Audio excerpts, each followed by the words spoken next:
Bienvenue dans La Leçon, le podcast sur l'art d'échouer. Cette semaine, je suis heureuse de recevoir la docteure en histoire Manon Bril, qui vulgarise la grande et la petite histoire sur YouTube depuis 2015. Manon Bril est brillantissime, il n'y a qu'à jeter un coup d'œil sur ses sujets d'études, tout est sur Wikipédia, tout en ayant énormément d'autodérision. Elle est engagée, choisit le prisme de l'histoire pour avoir un impact sur des sujets aussi importants que le féminisme, la montée de l'extrême droite, etc., etc. Bref, Manon Bril, c'est la meuf brillante et cool de ton répertoire. Je te sauce parce qu'après Merci. je te... Oui, après on se chargera de me descendre un peu. En ce moment, elle se produit dans la salle mythique, l'Européen, les jeudis et vendredis, en proposant un numéro de stand-up qui mêle 2000 ans d'histoire avec un humour qui n'appartient qu'à elle. Et Pardon, je t'ai coupé. Non, vas-y, Je te dirais même 300 000 ans d'histoire. Oh. Because it's the name of the spectacle. En fait, 300 000 ans, c'est la durée d'existence de notre espèce, l'Homo sapiens. Et du coup, pendant le spectacle, je répète plein de fois, voici des exemples qui montrent à quel point nos codes sociaux changent tout le temps. Ça vous paraît peut-être loin de 2000 ans, mais en fait, notre espèce a 300 000 ans. Donc 2000 ans, c'est vraiment pas si loin. Donc quand on se rend compte que les Romains, ils font caca en groupe à l'époque, puisque oui, il y avait des latrines collectives.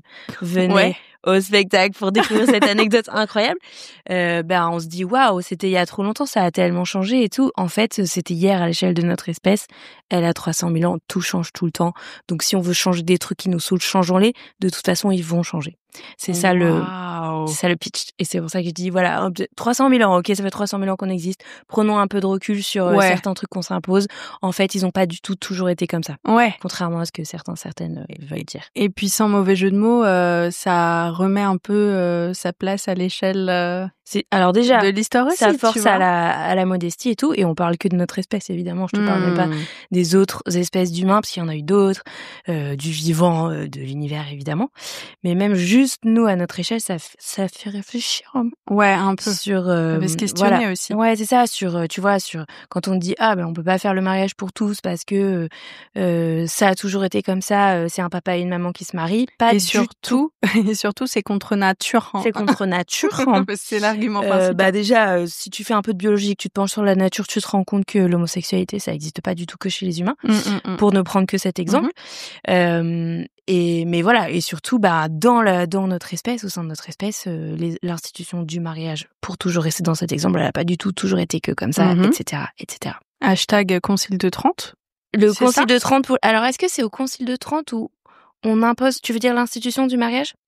L'importance de concevoir au sein d'un mariage. Alors là, c'est pas du tout ma spé, donc je veux pas dire de bêtises, mais par contre, t'as aussi le fait que, par exemple, le célibat des prêtres, pareil, je sais plus le situer, mais c'est Concile de Trente aussi. C'est Concile de Trente. Et c'était pas du tout le cas avant. Mais c'était pas du tout le cas avant, donc ça, pareil, tu vois, qu'il y ait une injonction, en fait, qui est mise en place par l'institution Église pour plein de raisons, des raisons de contrôle, des raisons de machin et tout. Voilà, aujourd'hui c'est en mode c'est un mauvais prêtre, un mauvais croyant, un mauvais catholique si il est amoureux de quelqu'un d'autre que Dieu. Exactement. Alors qu'avant, mais c'était pas du tout un sujet, et que dans d'autres religions c'est pas un sujet, etc. Donc voilà, ça sert à ça. L'idée c'est de dire attendez, mollo avec les carcans qu'on peut avoir. L'histoire, ça permet de prendre du recul et de se rendre compte que c'est souvent des idées reçues, des choses qui peuvent nous sembler ancrées, éternelles, etc. Pas du tout. C'est ça le but du spectacle. Yes. L'importance de l'histoire, on le dit toujours, c'est aussi de ne pas la répéter. Et ça me touche beaucoup ce sujet des prêtres qui peuvent pas se marier. En plus, moi, je suis croyante catho et je milite contre beaucoup de choses de l'Église. D'injonction de l'institution. Totalement. Exactement.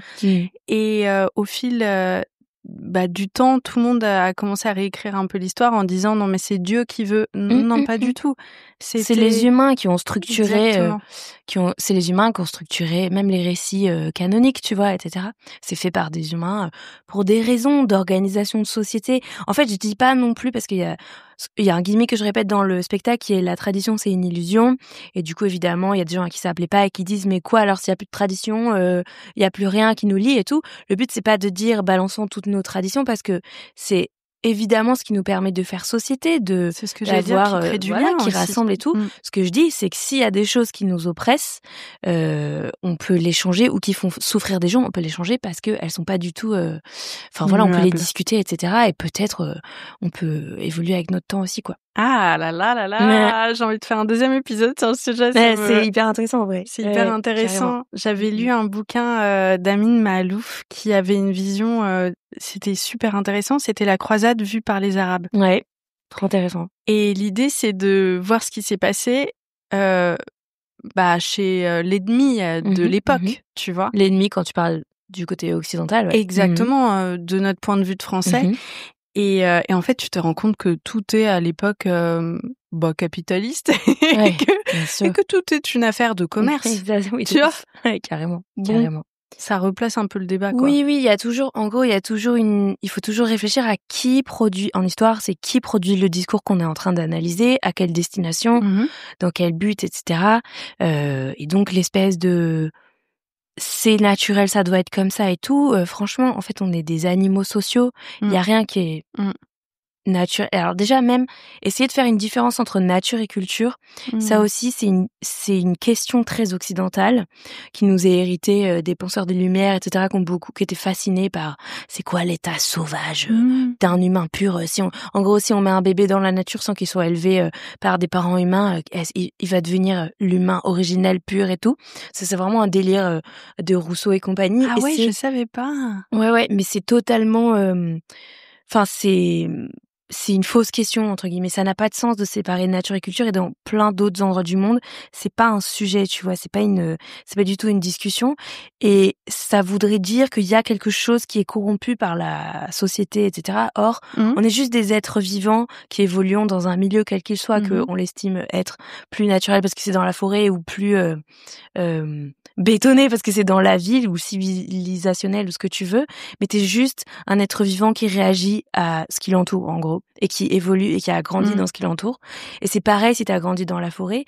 Et il y a des chercheurs aussi qui montrent que les animaux également ont des cultures animales, tu vois. Genre, il y a des langues au sein d'une même espèce d'oiseaux. Les oiseaux, la même espèce, ne pas se comprendre dans cette forêt, tu vois. Ils chantent pas pareil. Mais en fait, ils ont aussi une culture, etc., qui est juste comment l'être vivant a été façonné par le milieu qui l'entoure, quel qu'il soit, par les autres êtres vivants avec qui il interagit, avec qui il a grandi. Les animaux aussi se transmettent des savoirs et des façons de faire, etc. Et t'as un exemple assez connu. J'avais fait une vidéo sur ça, sur la culture animale, il y a pas très longtemps. Si vous voulez aller voir sur ma chaîne. C'est trop intéressant en vrai t'as des singes sur une petite île au Japon dont j'ai oublié le nom. Ils ont une recette pour manger leurs patates douces, ils les trempent dans l'eau salée avant de les bouffer, par exemple. Et ils font ça que dans cette île, tu vois. Mais la même espèce de singe ailleurs dans le monde ne fait pas ça. Donc c'est pas une espèce de truc inné. Ce singe, il fait ça, tu vois. C'est une culture. Ils se transmettent une recette à cet endroit. C'est la tradition des singes de cet endroit, tu vois. Et donc pareil, en fait, les animaux, en gros, séparer nature et culture, ça a pas vraiment de sens. Et c'est un truc qui nous colle à la peau dans la société occidentale, de se demander qu'est-ce qui relève de notre pur code génétique, en gros, et qui serait débarrassé de tout façonnage extérieur, tu vois, de tout rapport social ou quoi. Mais ça, c'est complètement illusoire. Même biologiquement parlant, ton code génétique ou manger des trucs, etc., c'est interagir avec ton milieu, etc. C'est ça, tu vois, c'est mettre des choses dans ton corps. Enfin bref. Donc ça n'a pas, c'est une distinction qu'on essaye de faire depuis très longtemps et sur laquelle les spécialistes reviennent de plus en plus. Mais c'est ça qui fait dire à des gens un mâle alpha, il doit être comme ci ou comme ça parce que c'est naturel, manger plus de viande ou je sais pas quoi. Ça n'a pas de sens, tu vois. Ça n'a pas de sens. Bref. En tout cas, ça n'a pas de sens de séparer les deux. Voilà. Mais c'est de ça qu'on essaye de parler dans le spectacle notamment.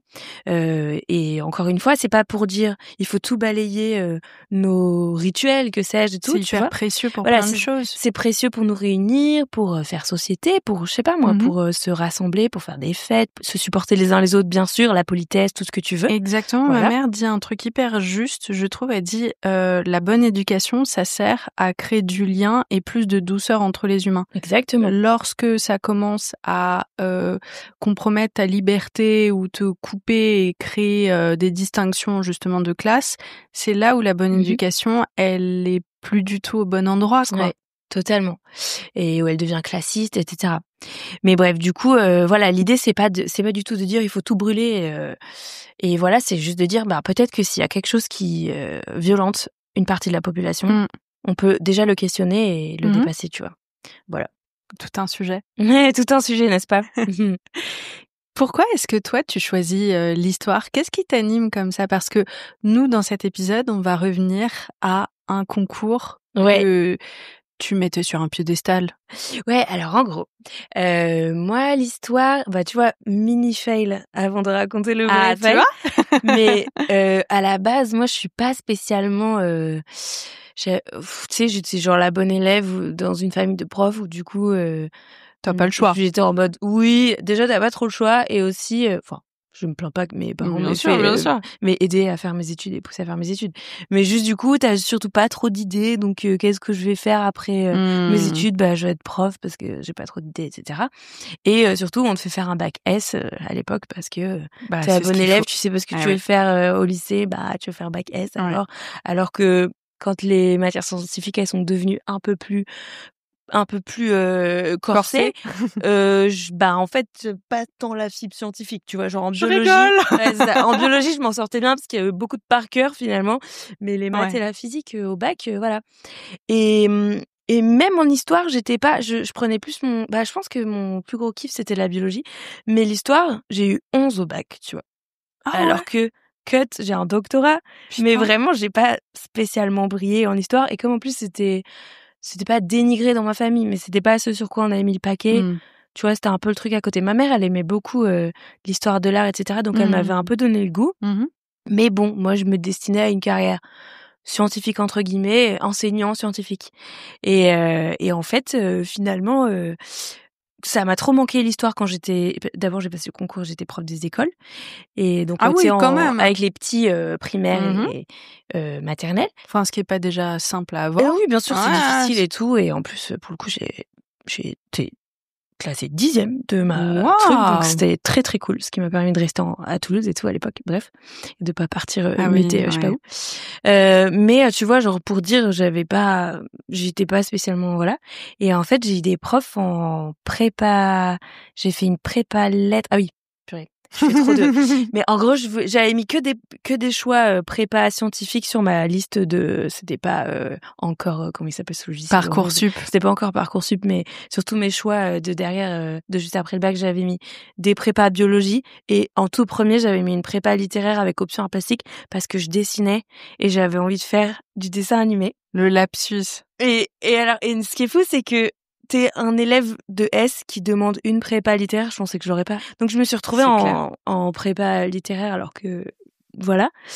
J'ai passé le concours de dessin animé, je me suis rétamée, ma vieille, laisse tomber. Encore un bon exemple de fail. Et j'ai fait, allez, c'est bon, ça, je laisse de côté le dessin. Et c'est vrai que j'y suis retournée beaucoup plus tard sur ma chaîne YouTube. J'ai fait de l'animation, enfin pas moi, mais j'ai fait des épisodes en animation avec mon amie Lucie Garde, qui elle fait du dessin animé. Donc moi j'écrivais, j'enregistrais les voix, et elle a fait des vrais beaux dessins de quelqu'un qui sait le faire. Du coup finalement je suis revenue plus tard par une autre porte, mais bref. Mais donc voilà, et donc je me retrouve en prépa littéraire avec 2 profs d'histoire notamment passionnants. Et donc là, ça fait tout. Je tombe, ça fait tout, ça c'est clair. Je tombe dans l'histoire de ouf. Je fais une L2 d'histoire et je passe au concours de prof des écoles, où à l'époque il fallait juste avoir une licence pour être prof des écoles. Et je commence à enseigner, mais tout de suite je me dis putain, l'histoire ça me manque de ouf, j'aimais trop, j'ai envie d'aller plus loin. Et du coup, en même temps que j'ai fait mon master, j'ai repris mes études et en même temps que j'ai fait mes premières années d'enseignement, j'ai repris mes études et j'ai fait un master. Et ensuite, j'ai eu l'opportunité d'avoir un financement de thèse, ce qui me permettait d'arrêter de travailler en tant que prof en même temps que je faisais ma thèse, qui était un peu intense pendant le master. Mais comment est-ce qu'on réussit à jongler très dur. Mais oui, parce que le boulot de prof, il s'arrête pas aux heures de cours. Oh oui, c'est dur. Et d'ailleurs, la très grande majorité des doctorants et doctorantes en histoire et en sciences humaines en général, ils enseignent à côté parce qu'il y a très peu de financement de thèse, etc. Donc la plupart, ils font ça, ils sont profs dans le secondaire en même temps, et respect infini à eux. Mais ça fait qu'il y a beaucoup d'abandon, malheureusement, parce que c'est très dur de faire les deux. Et ça fait qu'ils font des tests qui durent très très longtemps parce que juste, ils ont pas le temps d'avancer comme il faudrait. Toi, t'as une thématique de thèse sur le 19e, c'est ça? Sur Athéna au 19e. Au 19e. Exactement. Pourquoi? En gros, je suis arrivée après cette expérience de prof des écoles pour faire mon master, parce que le sujet était déjà, en gros, la thèse, c'est la continuité du master, donc on l'a déjà défini en master. Mais je dis je vais toquer à la porte d'enseignants à la fac de Toulouse où j'avais pas mis les pieds depuis 1 an ou 2, du coup je connaissais pas forcément trop les gens. Et je dis bonjour, je reprends mes études pour faire un master, voilà, et je suis passionnée de mythologie, mais j'adore aussi le 19e siècle parce que à la prépa, il y avait un cours d'antique et un cours de 19e avec les 2 profs géniaux là. Donc j'étais en mode je sais pas à quelle période choisir entre les deux. Et j'adore la mythologie, j'adore l'histoire des femmes, voilà, je sais pas quoi choisir. Et il y a une enseignante, Adeline Grand-Clément, qui m'a dit vous pouvez tout faire. Genre magnifique. On va travailler, incroyable. Elle m'a dit on va apprendre une déesse de la mythologie et on va étudier comment elle est réappropriée au 19e siècle, comme ça vous faites tout en même temps. J'ai fait let's go. Ah ouais. Ça s'appelle la réception de l'Antiquité, le fait d'étudier comment l'Antiquité est réappropriée dans d'autres période de l'histoire. Et il y a un labo d'histoire à Toulouse qui est spécialisé dans ça. Donc elle, c'était sa spécialité. Donc elle m'a dit, c'est pour ça qu'on m'avait orienté vers elle à la base. Mais j'ai fait, allez, trop bien. Travailler sur comment Athéna, elle est utilisée dans les images qui sont produites par ou pour l'État. Genre les timbres, les façades de monuments publics, les monnaies. Tu vois, en gros, au 19e, l'Antiquité est hyper à la mode. Ça fait classe. Donc, t'en fous partout. Tu construis c'est pour ça que tu vois des... ça fait classe. Non, mais c'est vraiment littéralement ça. C'est genre, stylé, les philosophes. L'Antiquité, c'est... ça fait intelligent. Ça fait intelligence. C'est la philosophie, c'est les républiques et les empires. Et c'est l'art grec qui est mis sur un piédestal de fou au 19e siècle, dès le 18e. Et c'est en mode, voilà, c'est ça les canons de beauté ultimes que les artistes doivent imiter. Tous les cariatides que tu vois dans Paris, les fontaines avec des nymphes et tout, c'est 18e, 19e. En mode, on en met partout parce que ça fait classe. Ouais. Donc, moi, j'ai étudié quand, au 19e, dans ta fontaine, tu fous une Athéna. Pourquoi? Qu'est-ce que tu veux lui faire dire? Qu'est-ce que tu veux lui faire porter comme message? Quelle légitimation de l'État ça représente, etc. Avec toujours une envie de ramener ça à quelque chose de concret et de l'instant présent. Hein. Oui, carrément. Ça, en fait, l'Antiquité, elle est tellement, c'est tellement une ref incontournable qu'aujourd'hui encore, tu sais, c'est partout autour de nous dans 1 milliard de trucs. Tu vois, genre Nike, c'est l'exemple que je prends tout le temps, mais Nike, ça vient de Nike, la déesse de la victoire. Meilleur nom de. Bon, en français, c'est. Nike, ça a fait une blague pour nous quand t'as passé l'adolescence, c'est bon, tu connais le truc.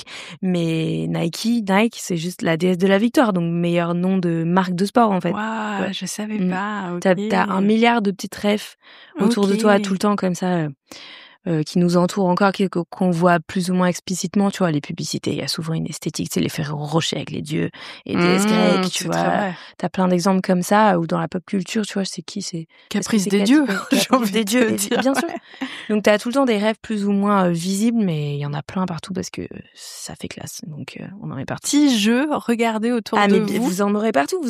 Après cet épisode. Dans nos expressions, tu vois, genre, je sais pas, moi, il y a plein de trucs qui sont restés, les hécatombes, une hécatombe, quand il y a un massacre, c'était juste, entre guillemets, c'était des sacrifices, c'était quand héka, ça veut dire 100 en grec, hécaton, donc c'est quand tu sacrifies 100 bestiaux à une divinité, tu vois. Il y a plein de trucs comme ça qui sont dans ton langage de la vie de tous les jours et tout. Donc oui, c'est partout autour de nous. Langage que j'utilise évidemment chaque jour, hécatombe. Tu dis tous les jours des hécatombes. Non, mais tu vois ce que je veux dire. Oui, c'est peut-être pas l'exemple le plus courant. Ok. Mais il y en a pas, j'en ai pas en tête, mais il y en a vraiment qui sont carrément. C'est hyper intéressant, mais j'avoue. C'est vrai qu'on dit pas ça. Fair enough. Mais c'est quand même un truc qu'on utilise dans le présent. Ouais, alors que c'est carrément un truc antique, tu vois. Mais ouais. Et donc, toi, tu fais cette thèse qui te demande, j'imagine, beaucoup d'heures de sueur. Oui, 50 thèses. Après 5 ans. 3 ans de master, donc on a 8 ans sur le même sujet. Solide. J'espère. Minimum que j'espère que je suis solide sur le sujet après tout ça. Mais bon, voilà, j'ai fini en 2018. Et pendant ma thèse, j'ai ouvert la chaîne YouTube. Donc ça a démarré comme ça. Et donc, quand on arrive à notre fail, de tambour, qui est que ça va, c'est pas un trop gros fail non plus, mais j'aime bien l'histoire. C'est que pendant mon sujet thèse, avant de démarrer pendant mes années de thèse, avant de démarrer la chaîne, et c'est ce qui m'a impulsée à faire la chaîne finalement, je m'inscris pour participer à ma thèse en 180 secondes. C'est un concours d'éloquence qui est organisé par le CNRS, où les doctorantes et les doctorants, ils doivent présenter pendant 3 minutes leur sujet de thèse au grand public sur scène. C'est votre TED Talk à vous. Ouais, c'est un peu ça. C'est genre huge. Carrément. Et alors, est-ce que c'est huge? Je sais pas. Même en tant que profane, tu regardes des vidéos sur YouTube de ce truc-là, c'est quand même T'en vois? dire... Ouais, ok. Ah ouais. J'ai l'impression que quand j'ai démarré, il y avait un peu une hype, mais j'ai l'impression qu'on en entend un peu moins parler. Ouais, ou alors c'est moi qui suis passée à travers. Mais bon, bref. Quand je l'ai fait, je crois que c'était la 2e édition qui se tenait en France. Enfin, où il y avait la France qui participait. Parce que du coup, il y avait France aussi, Belgique, Canada, je pense. Peut-être la Suisse, je sais plus, mais plusieurs pays francophones. Je sais plus s'il y avait des pays d'Afrique et tout. Bref. Et donc voilà. Donc t'es sur scène et tu dois vulgariser pour le grand public pendant 3 minutes ton sujet. T'as pas forcément d'injonction à l'humour, mais c'était tentant de faire des petites blagues pour un peu séduire le public, l'audience et tout. Après, clairement, c'est pas du stand-up, mais voilà. Mais il y avait pas d'obligation non plus, tu vois. Et donc, moi, j'adore la scène. À ce moment-là, je suis déjà dans une troupe d'improvisation. Je faisais du théâtre d'impro à Toulouse. J'en ai fait une 10aine d'années là-bas. Et je vois ça. Et en plus, ça te valide des crédits. T'es censé faire un certain nombre d'heures de formation pendant ta thèse. Ça te valide des crédits, petits spectacles, vulgarisation, scène. Et je vais pouvoir parler de mon sujet, mais de manière rigolote. Let's go. Ouais. Je m'inscris. Donc, ça, c'est chaque université qui l'organise à sa façon. Mais l'université de Toulouse, elle nous donnait, je sais plus, 3-4 jours de formation à la vulgarisation, etc. Donc, j'avais fait une formation trop intéressante avec un comédien, Mathieu et tout, qui était vraiment super et qui lui était à la fois comédien, metteur en scène, mais aussi docteur d'études théâtrales, si je dis pas de bêtises. Donc il avait aussi déjà écrit une thèse et du coup, ouais, et surtout il connaissait les deux trucs, à la fois être... En fait, le risque de cet exercice, c'est que t'es trop technique. Tu sais, souvent, quand t'es spécialiste de ton domaine, te rendre accessible, tu te rends plus compte de ce mot-là, est-ce qu'il est intelligible pour les autres qui connaissent pas le sujet ou pas. Enfin, voilà. Est-ce que tout le monde a cette ref ou non? Enfin. Puis tu vois, tu passes 5 ans sur un sujet, tu le manges matin, midi et soir, et tout d'un coup, on te dit de le résumer en 3 minutes. C'est un exercice, bien sûr. C'est un exercice qui n'était pas toujours vu d'un bon œil par certains d'ailleurs, en mode ça appauvrit le savoir et tout, ce que je trouve débile comme argument. Bah en fait, c'est juste que c'est comme absolument tout. T'as 3 minutes, il faut que tu choisisses un angle ou un fait ou un machin, tu vas pas résumer évidemment ta thèse en 3 minutes, mais exactement comme quand t'es en coloc et que t'as une demi-heure pour faire une conf, bah tu vas faire des choix aussi parce que ton sujet de chercheur ou de chercheuse, il se résume pas non plus en une demi-heure. Donc c'est pareil, tu vas choisir un angle et tu vas parler de ça, c'est la même chose. Et bref. C'est un point d'entrée. C'est un point d'entrée, bien sûr, ça n'a pas d'autres prétentions. Bien sûr, ça n'a pas d'autres prétentions. Bref, donc moi je m'inscris et tout, je suis trop déter, j'adore la formation, c'est trop sympa. En plus, il y a des doctorants et des doctorantes de disciplines tellement différentes. Donc c'est hyper intéressant de discuter. Enfin, tu vois, il y a des astrophysiciens et des ultra littéraire, philologue que sais-je. Enfin, tu vois, c'est trop intéressant parce qu'en plus, en dehors d'avoir des disciplines très différentes, on a une sociologie universitaire très différente. Genre, nous, en histoire, en sciences humaines, c'est courant de faire une thèse qui dure 5-6 ans, c'est souvent. En sciences dites dures, comme on dit, faut pas dépasser 3 ans, c'est très mal vu. Donc en fait, c'est des vies qui sont hyper différentes tout en faisant le même diplôme et tout. Bref, c'était trop enrichissant. Et donc, on s'entraîne et tout, et je suis au taquet, tu vois, genre vraiment, je répète de fou, parce qu'en plus, quand t'as 3 minutes, je peux te dire que t'as la moindre seconde, phrase en plus, en moins, c'est tout timé pour pouvoir dire le plus de trucs possible, mais en même temps que ça soit pas trop chargé et tout. Et franchement, je suis trop fière de moi, et je bosse, et je fais un beau visuel avec une copine qui me fait le visuel derrière moi qui va être projeté. Je suis au taquet, je suis sûre que je vais gagner. Il y a une autre candidate, elle est vraiment très très forte, Asia et tout. Mais je me dis, vas-y, j'ai mes chances, blablabla. Mais elle était trop forte, Asia aussi. Attention, je dénigre pas. Mais c'est bien, tu crois en toi, il faut. Mais ouais, moi je suis sûre, puis je sais pas, j'y crois de ouf et tout. Et donc vient le concours, je suis trop contente. Bon, il y a la vidéo, vous pouvez le retrouver sur internet, je l'avais mis sur ma chaîne aussi. Maintenant avec le recul, je vois à quel point je suis stressée et un peu en apnée, mais bon. C'est mignon. Mais bien sûr, c'est mignon et tout. Et voilà, je fais mon truc, je suis trop contente. Et le jury délibère. En gros, alors, à ce moment-là, on est à la finale régionale de Midi-Pi. Okay. Donc, il y a des finales régionales dans toutes les régions. Et il y a une personne qui est envoyée à la finale nationale. Ouah, donc là, ça devient du sérieux, là. Bah voilà. Et donc, moi, je suis en mode, je veux à tout prix aller à la finale nationale. Tu vois, j'ai tellement taffé le truc. J'ai tellement adoré l'expérience. J'ai adoré réfléchir à la vulgarisation. Tu vois, c'est la première fois que j'entends parler de ces notions de, tu vois, ils nous donnent des astuces, genre, en fait, pour parler au grand public, mais c'est quoi le grand public? C'est qui, en fait? Comment tu sais calibrer ton niveau de difficulté de discours, de vocabulaire, de notions? C'est intéressant. C'est quoi le grand public? Parce que le grand public, c'est, je sais pas, moi, c'est ton petit frère comme ton grand-père. Enfin, c'est comment on fait, tu vois? Et il disait, on dit en général qu'il faut se dire que des élèves de 5e pourraient comprendre. C'est pas pour diminuer le grand public, les adultes du grand public, mais c'est plus en mode genre, moi, si tu me ressors un truc de maths, que j'ai pas fait de maths depuis tout ce temps, et tu me sors un truc de maths de seconde, mais je pense que, ça m'ira très bien que tu me passes à un niveau 5e, vraiment, tu vois. Donc, en gros, c'est ça, c'est l'idée de dire, c'est pas du tout prendre les gens pour des cons, et d'ailleurs, les élèves de 5e, eux, ça fait longtemps qu'ils sont dans la scolarité, donc ils ont un bagage plus gros que nous, nous qui avons oublié très longtemps après. Voilà, exactement. Donc, c'est pour dire, on se dit, imagine que tu l'expliques à un élève de 5e, et là, normalement, tu vises cette espèce de nébuleuse qui est le grand public. C'est un bon type, en vrai, c'est un très bon type, je trouve. Maintenant, tu peux décider que dans ton sujet, tes vidéos, ton podcast, tu t'adresses à un public plus confirmé. Dans ce cas, tu vas faire des trucs plus techniques. Tu peux décider que tu t'adresses à des enfants. Dans ce cas, c'est un tout autre langage, toute autre explication, etc. Mais grand public, voilà, ils nous avaient donné ce type. Et plein d'autres types comme ça pour la vulgaire, j'avais trouvé ça passionnant. Donc, je voulais trop aller à la finale nationale, tu vois. J'étais au taquet. Et voilà, le jury rend son verdict et ils appellent, je crois qu'ils appellent dans l'ordre les prix, je me rappelle plus. Parlons du fait que le public te donne beaucoup d'attention, c'est ça. Du coup, il y a plusieurs prix. Il y a le prix du jury qui qualifie pour la finale nationale et il y a le prix du public qui qualifie pas pour la finale nationale, et vous me voyez venir, mais en gros, les gens dans la salle votent, et ça, c'est le prix du public pour la personne qui a eu le plus de voix dans la salle.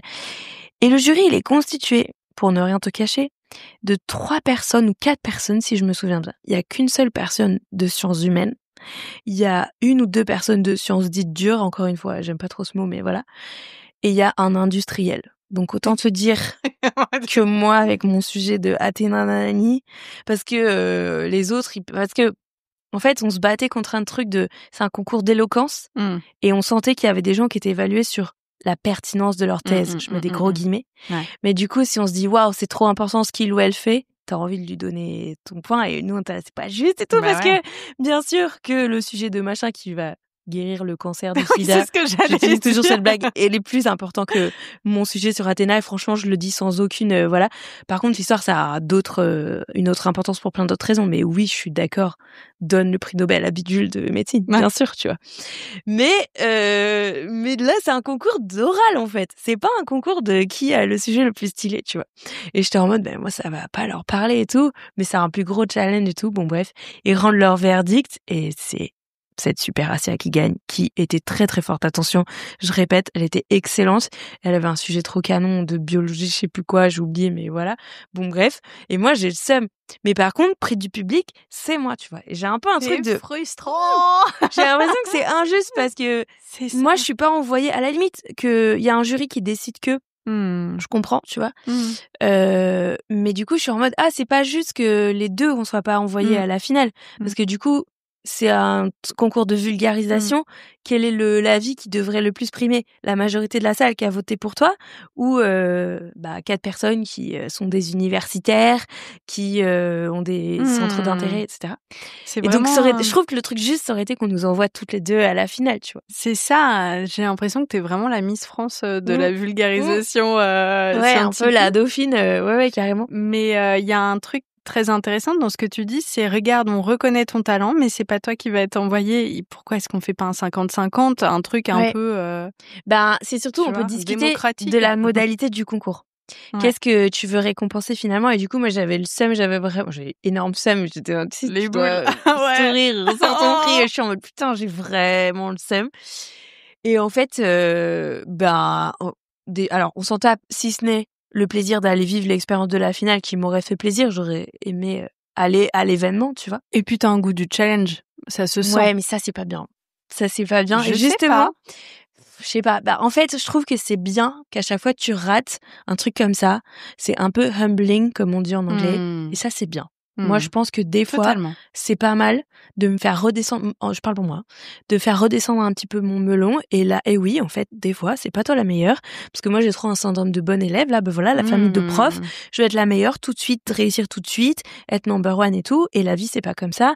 Et elle me le montre régulièrement. Et à chaque fois, mon ego, il est piqué. Et derrière, je fais oui.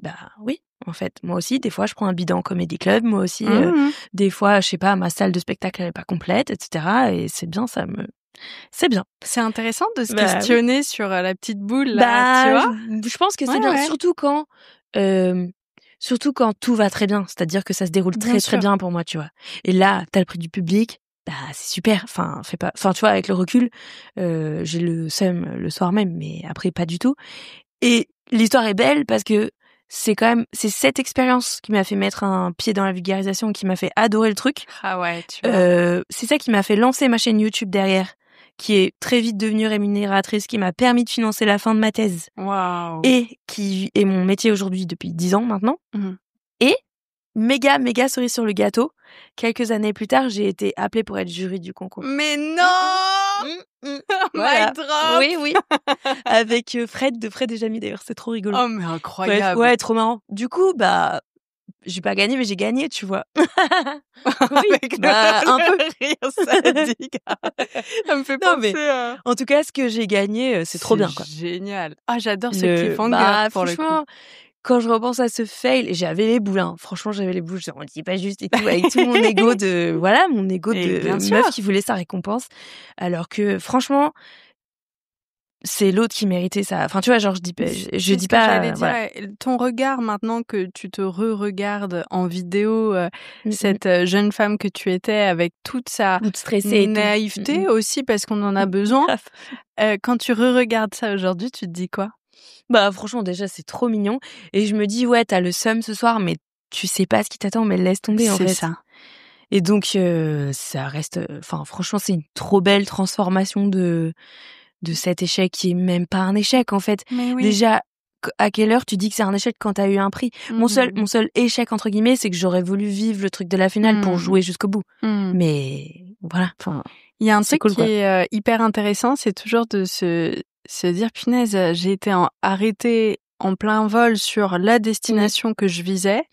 Mais parfois, honnêtement, la vie, c'est mieux que soi et te dit, attends 2 secondes, on va t'emmener ailleurs, tu vas voir, tu vas kiffer, ça va être encore mieux. De ouf, c'est finalement, oui, le chemin j'y suis totalement retournée par moi-même en faisant mon propre chemin et en lançant la chaîne et tout. Et ça, c'était c'est pas du tout un échec, en fait, mais c'est un vrai ego boost parce que ça me dit, il y a un public que ça intéresse. Ce dont tu parles et la façon dont t'en parles. Il y a un public pour ça. Là, ils ont voté pour toi dans la salle, la majorité. Au moins, un tout petit peu plus que la moitié de la salle était convaincue minimum. Tu vois, j'ai pas les chiffres, je sais pas à quel point j'ai gagné ou pas ce prix. Mais du coup, ça m'a fait me dire peut-être je peux faire une chaîne YouTube, etc. Et oui, ça a rencontré un public. Donc c'était une belle validation, même si le soir même je dis en mode moi je voulais gagner, je voulais aller à la finale, je suis la meilleure et tout. Voilà, tu vois. Donc bon, voilà. C'est vraiment un faux échec. Je fais de la fausse modestie. Moi, je trouve que c'est génial et qu'il y a une vraie leçon de vie derrière. Et on parle de l'ego et c'est un sujet qui nous a tous traversés. Je pense que à certains moments, honnêtement, faut avoir trop de confiance en soi pour faire certains trucs. Oui, c'est très aussi. bien. Alors aussi, tu vois, bien sûr, faut pas que ça te fauche les pattes non plus. C'est ça le risque d'un échec trop violent. Exactement. Et ce qui est un peu nécessaire dans ces cas-là, de se taper un petit échec pour se dire, ok, je vais me remettre à ma juste place. Oui, carrément. Alors il y a des échecs où il y a en gros. Un échec, c'est pas la même chose qu'une injustice. Quand tu te manges une injustice et tout, ça, c'est un problème autre, tu vois, sociétal ou quoi. Genre, je vis des injustices, par exemple, du fait d'être une meuf sur les réseaux sociaux. Même si je suis très bien installée, je suis moins visible que mes collègues masculins. Ça, c'est une injustice. C'est vrai. Ah bah oui, clairement. Mais c'est une injustice, mais c'est pas un échec, moi j'ai plus rien. Par contre, un échec, enfin c'est juste pour dire, je suis pas en mode la méritocratie, blablabla.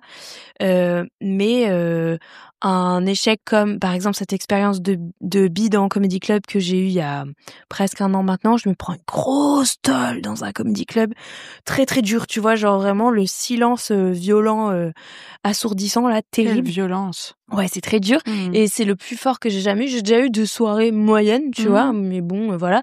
Et surtout jusque-là, quand j'avais une soirée moyenne, tout le monde avait été moyen. Enfin, c'est pas nous, c'est l'ambiance est froide. Il y a pas beaucoup de gens dans le public, ils sont clairsemés, ça prend pas trop, tout le monde bide un peu. Oui, donc là tu fais sûr, ça va, c'est pas moi, exactement. tu vois. Mais j'ai pris un bide en comedy club une fois où c'était vraiment genre tout le monde casse la salle, elle est remplie, moi j'arrive, les mouches qui volent, tu vois.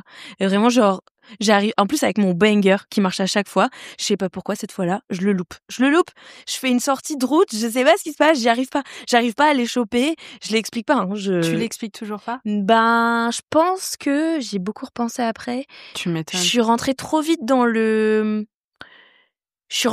me suis pas assez présentée. Okay. En gros, c'est un moment où, alors tu sais, les exercices en comedy club, c'est très très technique quand t'as 5 minutes, 10 minutes au milieu des autres, avec un public qui est pas venu pour toi, mais qui est venu pour voir comedy club et tout. Donc, c'est un exercice périlleux de passer avant quelqu'un qui va avoir telle ambiance, tel mood, cartonner, plomber l'ambiance et machin. Il y a le public qui vient, qui te découvre, il faut que tu te présentes, mais très rapidement, parce que t'as que 5-10 minutes et tout. C'est un exercice hyper technique et qui fait très peur et tout, mais en même temps qui est très bien pour bosser, apprendre et tout, bref. Et du coup, je pense que là, je suis rentrée trop vite c'était un moment où j'avais déjà mon spectacle qui avait démarré. Mon spectacle où là, pour le coup, soit c'est un public qui me connaît qui vient, soit ceux qui connaissent pas, qui sont les pièces rapportées ou qui sont venus par hasard, on passe 1 heure ensemble en fait. Donc j'ai le temps de me présenter, les cueillir et tout. Il y en a peut-être qui rentrent pas dans le truc, mais t'as le temps de te présenter. Tu vois. Et puis tu le disais hors micro, au pire du pire, s'ils n'adhèrent pas avec ton humour, ta personnalité, ce qui peut arriver, ils peuvent toujours en retirer quelque chose de l'ordre de l'anecdote sur l'histoire. Ça, j'espère on soit en mode, au moins, t'as appris un truc, même si tu t'es pas tapé des barres et tout. Mais quand même, c'est un spectacle de blague, donc je préfère si tu rigoles, on va pas se mentir. Mais, on va pas se mentir. Mais bon, voilà. Mais tout ça pour dire que, en tout cas, éventuellement, peut-être, ça peut prendre à quelqu'un qui découvre que j'ai un style particulier, qui est en mode, oula, il me faut 2 secondes pour entrer dans le personnage. Ça peut prendre 10 minutes, tu vois. Sur l'heure, c'est pas grave. Mais sur tes 10 minutes de stand-up, bah là, tu vois, sur ce passage-là, à la fin, j'ai réussi. Ça y est, je les ai eus. Mais en gros, c'était le moment que je lâche la scène, le moment où je les ai cueillis, tu vois. Ouais, mais bravo parce que t'as rien lâché. J'ai pas lâché parce qu'il y a des fois où t'as envie de partir plus tôt et tout. Et mes potes humoristes, ils m'ont félicité pour ça en mode tu t'es pas démonté, t'as tenu bon et tout. Par contre, voilà, la personne avant elle cartonne, la personne après aussi. Enfin là, vraiment, c'est moi, tu vois. Ouais, c'est et en gros, je pense que je suis rentrée trop vite dans le truc en oubliant qu'ils me connaissent pas, qu'il faut que je leur fasse comprendre mon univers et tout. Je pense que c'est ça mon erreur, notamment ce soir-là. Bref. Et donc derrière, je sors, mais en lambeaux en mode waouh, je suis vraiment une merde. Là, c'est vraiment moi, il y a pas de doute. Autant des fois tu te dis le public, il est pas très communicatif, autant là c'est toi. Tous tes choix de vie. Voilà, exactement. Tu te sens comme une merde et tout. Et en fait, ça aussi déjà c'est humbling encore une fois. Comment le mot en français, c'est pas humiliant parce que c'est pas ça, c'est genre ça te ramène c'est modestant. Enfin, tu vois ce que je veux dire, ça te ramène à ta place de mortel. Ouais, voilà, bon bref. Donc c'est humbling. C'est humbling. Allez, on va rester en franglais, tant pis. Mais du coup, tu vois, sur ce moment-là, déjà mes potes humoristes, ils ont été trop mignons, ils m'ont tous réconforté de ouf en disant mais ça nous arrive tous. Ils m'ont raconté leur bide à eux pour me remonter le moral d'humain, ils sont pas trop choux franchement. Et aussi, en fait, c'est une réalité. Mais bien sûr, c'est une réalité évidemment. Et tous les grands humoristes, tu les entendras raconter leurs énormes tôles et tout. Enfin, voilà quoi. Bref. Mais du coup, faut quand même aussi, c'est aussi l'occasion de se dire. Alors non seulement de te rendre compte qu'en fait, tu vas survivre, voilà, tu vas t'en remettre et tout. moi, j'ai passé une petite semaine derrière, je te cache pas, genre, waouh, très stressée. Les scènes d'après, vraiment très stressées, très rapide, en mode, voilà, faut conjurer le mauvais sort, mais on y est arrivé, tu vois. T'es remontée à cheval, quoi. Exactement. J'ai rejoué assez vite. Et puis, il y avait mon spectacle qui arrivait la semaine suivante. Je l'ai fait un peu rapide parce que j'étais stressée, mais ça m'a re-ancré. Et maintenant, je saurais, prochain bide, que c'est très désagréable. Ça fait mal. Mais en fait, on va survivre. Tout le monde a ça. Et voilà, c'est ça le jeu, tu vois. C'est normal. Même si tu le sens passer. Mais ce que je voulais dire, c'est que j'ai vu aussi des gens les prendre trop vite, trop fort, les bides. Au début, j'ai vu une meuf déjà une fois en comedy club s'effondrer. Alors vraiment, en effet, c'était catastrophique. Ça allait pas du tout, c'était pas du tout marrant, c'était hyper gênant, c'était terrible. Au milieu du truc, elle a lâché et elle s'est barrée, c'était horrible. Et après, j'ai appris que elle avait annulé toutes ses dates et qu'elle avait fait OK, je veux plus faire ça. Donc il y a des échecs qui sont des fois aussi trop, je pense que faut le dosage d'échecs nécessaire. Après peut-être que elle était pas du tout faite pour ça ou quoi. Mais j'aurais pas dit ça non plus, juste que peut-être c'était trop tôt pour monter sur scène, mais tu vois, bon bref. Donc je veux pas juste dire ça va, les échecs c'est bon, ça vous fera tout aller bien, mais alors déjà ici on n'est pas du tout dans le côté toxic positivity, tu vois ce que je veux dire. Mon père est mort hier, mais tu vois, mais ça va, c'est le temps pour toi quand même. Ce qui te tue pas te rend plus fort, OK. Alors lui en l'occurrence ah bon, OK, lui il est très mort, mais toi au moins t'es bien vivant, d'accord. L'horreur. Donc on n'est pas du tout là-dedans. On accepte ses émotions, on a le droit d'être en colère, de chialer, de machin. Tant qu'on est dans le mouvement, il y a un moment où on prend le temps pour chialer, et puis il y a un temps pour tout.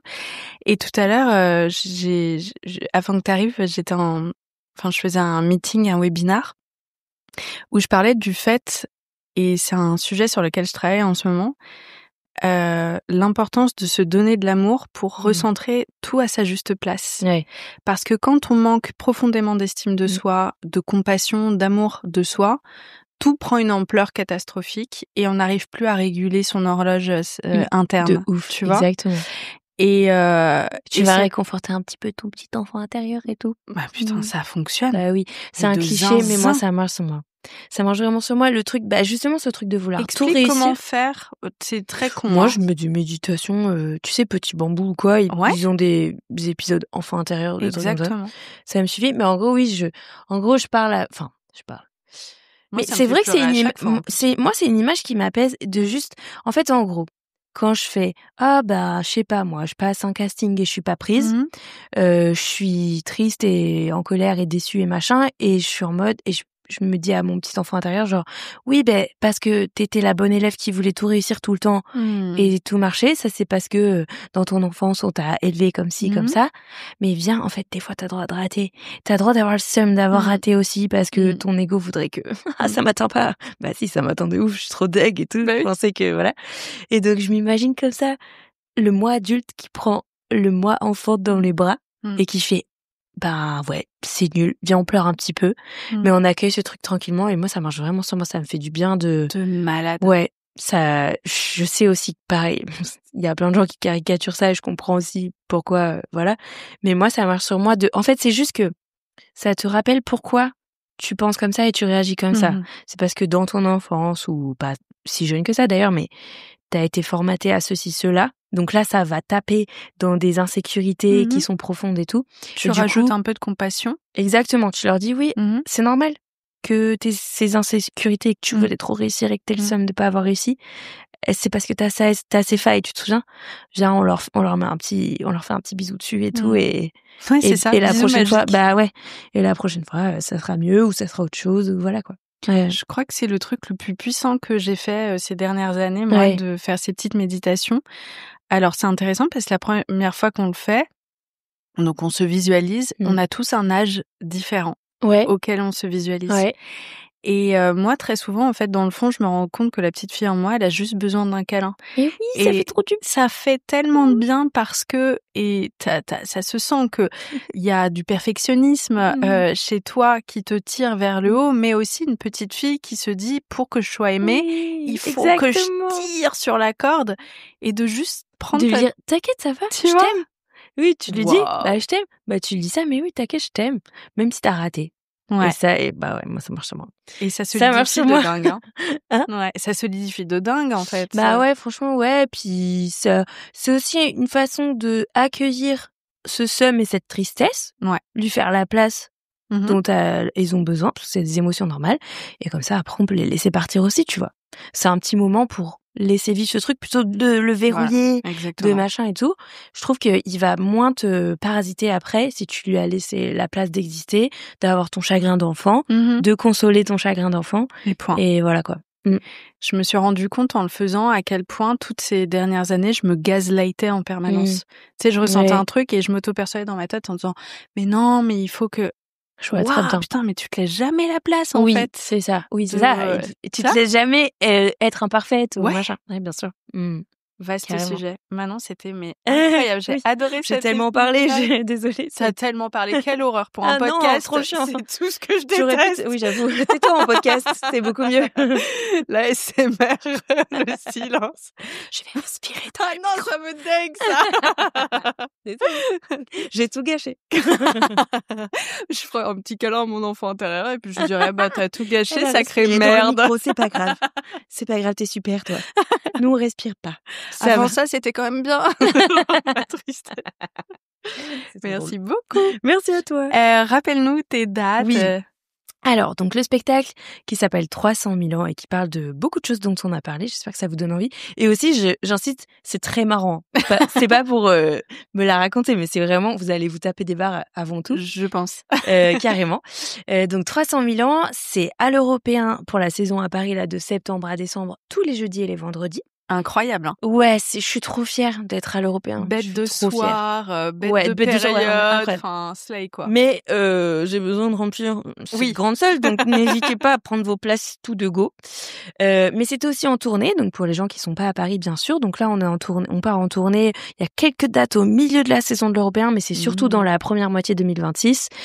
Puis ça va durer longtemps après. Donc voilà. Les dates de tournée sont dans mon Linktree en bio sur Instagram. Ouais. N'hésitez pas à venir voir. Et aussi, je reçois plein de « Oh, mais tu viens pas là !» mais il y a marqué Angers sur ton visuel de tournée, mais il y a pas dans le Linktree. C'est juste que c'est pas encore en vente. Okay. Mais on met à jour régulièrement avec ma team le Linktree. N'hésitez pas à regarder régulièrement. Et aussi, le meilleur moyen de savoir qu'une date est ouverte, c'est que je les partage en story. Mais je sais on suit pas tout le temps toutes les stories de tout le monde. Moi, la première, bien sûr. Donc, de temps en temps, venez voir dans ma bio si jamais il y a pas votre ville ou pas loin de chez vous qui a été rajouté. Et c'est là que ça se passe. Ok. Trop bien. Trop bien. Merci pour l'invite. J'espère que cet épisode vous a plu. Pour suivre les coulisses du podcast, n'hésitez pas à me follower sur Instagram @Paulette_Grisoni, sur Twitter, podcast LL en majuscule, ou sur Facebook, La Leçon Podcast. On se dit à très vite pour un nouvel épisode.